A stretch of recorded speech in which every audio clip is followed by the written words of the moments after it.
You have all heard of the term gerrymandering, and I can assure you, you have all been pronouncing it wrong. Your pronunciation of the word gerrymandering is incorrect. It's actually gerrymandering. Gerrymander. Why? Because it's named after Elbridge Gerry and salamander. So you put Gerry and mander together and you get gerrymander, gerrymander, and of course when you mispronounce it, you mispronounce it as gerrymandering.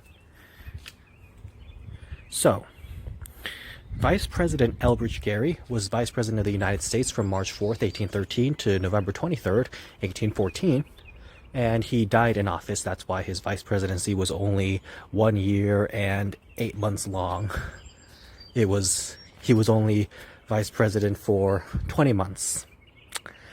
But of course, the reason gerrymandering is named after Vice President Elbridge Gerry is because when Elbridge Gerry was the governor of Massachusetts, in his previous job, he was the governor of Massachusetts, and Governor Elbridge Gerry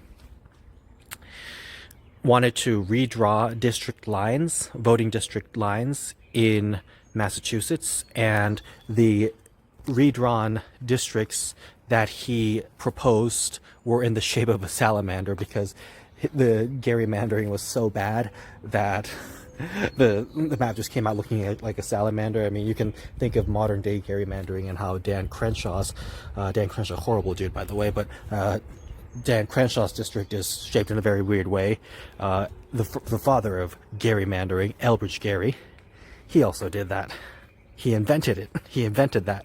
So as you can see here, from the name of Governor Elbridge Gerry of Massachusetts plus salamander, from the supposed similarity between a salamander and the shape of a new voting district on a map drawn when he was in office, 1812, the creation of which was felt to favor his party. The map with claws and fangs added was published in the Boston Weekly Messenger with the title Gerrymander. So that's where the term gerrymandering came from.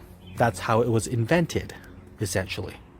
So pronounce it right, it's called gerrymandering, and let everyone know.